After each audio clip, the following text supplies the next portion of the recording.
সবাইকে বাইনারি পাঠশালার basic computing video tutorial কোর্সে আবারও স্বাগতম।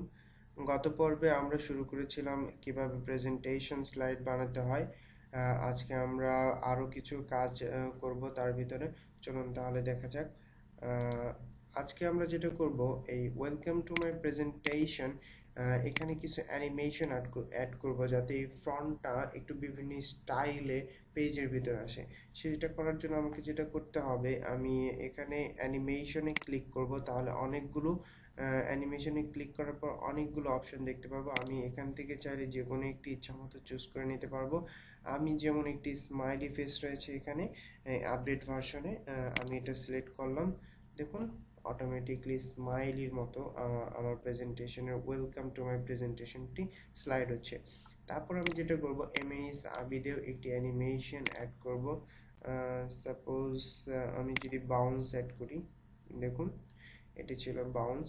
ওকে, আমার তার মানে প্রথম পেজ ডিজাইন করা শেষ। আমরা যেটা করব এবার, নেক্সট আরেকটি পেজ ক্রিয়েট করব। এর জন্য আমাকে যেটা করতে হবে সেটা হলো হোম বাটনে ক্লিক করব। আমি নিউ স্লাইড অপশনটিতে ক্লিক করব, অথবা আমি এই পেজটিতে ক্লিক করার পর রাইট বাটনে ক্লিক করে নিউ স্লাইড অপশনটিতে ক্লিক করব, তারপর নতুন একটি পেজ ক্রিয়েট হয়ে যাবে। একটু খেয়াল রাখবেন, আপনি আগের পেজে যে ডিজাইনটি সিলেক্ট করেছেন, আপনি পরবর্তীতে যতগুলো পেজ ক্রিয়েট করবেন ঠিক সেম ডিজাইনে ক্রিয়েট হবে। এবং আপনি যদি চান সেই ডিজাইনটিকে চেঞ্জ করার জন্য, তাহলে আপনাকে যেটা করতে হবে সেটা হলো, ওই পেজটিতে ক্লিক করে রাইট বাটনে ক্লিক করার পর অ্যাড সেকশন নামক একটি অপশন রয়েছে, অ্যাড সেকশনে ক্লিক করতে হবে। তারপর এই অ্যাড সেকশনে ক্লিক করার পর আপনি আবার ডিজাইনে চলে যাবেন। তারপর আপনি আপনার মনের ইচ্ছা মতো অন্য আরেকটি ডিজাইন নিতে পারবেন। ওকে, আমি সাপোজ কোন ডিজাইনটা নিব,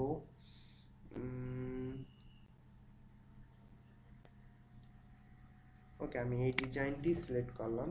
ওকে, দেখুন এখন দুইটি ডিফারেন্ট হয়ে গেছে।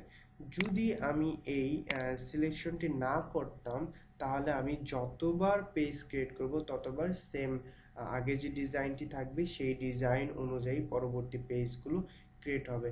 পরবর্তীতে যদি আপনি আরেকটি নিউ স্লাইড নেন এবং সেটি আগের যে ডিজাইনটি ছিল সেটি অনুযায়ী ক্রিয়েট হয়ে যাবে। যদি আপনি এই ডিজাইনটিও চেঞ্জ করতে চান, তাহলে আপনাকে যেটা করতে হবে, আবারও রাইট বাটনে ক্লিক করে অ্যাড সেকশনে ক্লিক করতে হবে। তারপর আপনি চাইলে এখান থেকে যে কোনো একটি সিলেক্ট করতে পারবেন। সাপোজ আমি এটা সিলেক্ট করব। দেখুন আমার তিনটি পেজ তিনটি ডিজাইনের। ওকে, চলুন আমরা একটু সেভ করি, ফাইলে ক্লিক করে সেভে ক্লিক করব। ওকে, সেভ হয়ে গেল। ওকে, তারপর আমি আমার দ্বিতীয় পেজে এখানে টাইটেল নাম চাচ্ছে, আমি টাইটেল নাম দিলাম বাইনারি পাঠশালা কোর্সেস।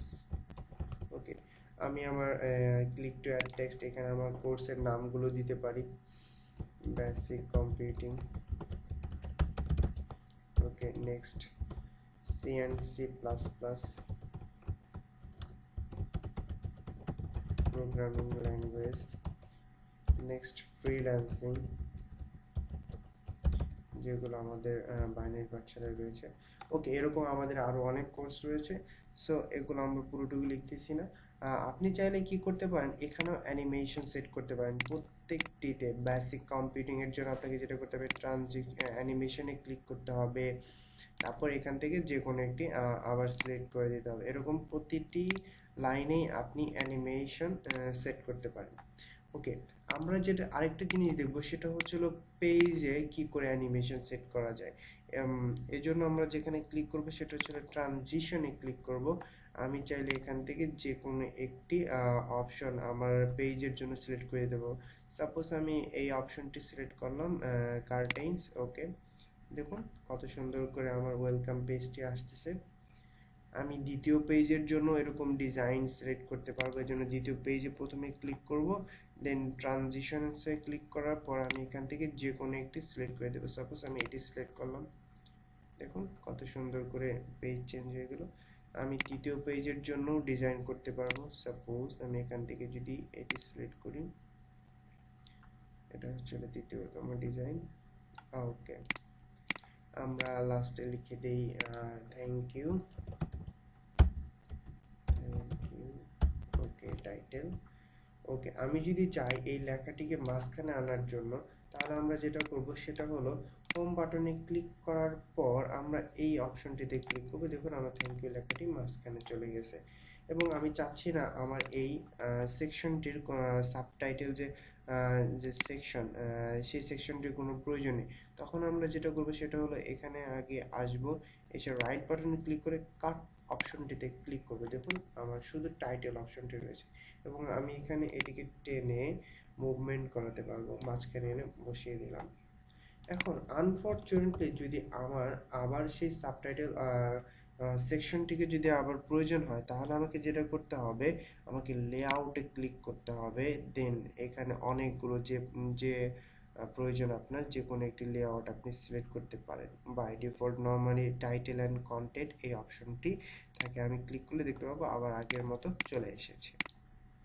ওকে, চলুন তাহলে আমরা এখন প্রেজেন্টেশন স্লাইডটিকে রিপ্রেজেন্ট করি। তার জন্য আমরা যেটা করব, প্রথমে স্লাইড ক্লিক করলাম প্রথম স্লাইডে, তারপর আমি নিচের দিকে একটি আইকন দেখতে পাবো। এখানে অনেকগুলো আইকন রয়েছে, আমি এই শেষের আইকনটিকে ক্লিক করব। ওকে, দেখুন আমি যে ডিজাইনটি দিয়েছিলাম সেই ডিজাইন অনুযায়ী প্লে হচ্ছে। ওকে,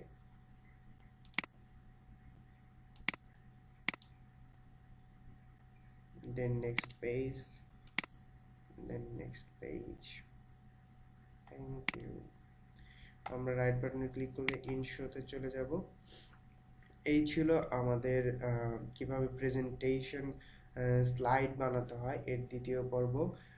যদি বুঝতে কোনো সমস্যা হয়ে থাকে তাহলে আমাদেরকে কমেন্ট সেকশনের মাধ্যমে জানান। ধন্যবাদ আমাদের সাথে থাকার জন্য। সুস্থ থাকুন, ভালো থাকুন, and please don't forget to subscribe our channel, share our channel to your friends, tell them about us. Thank you so much.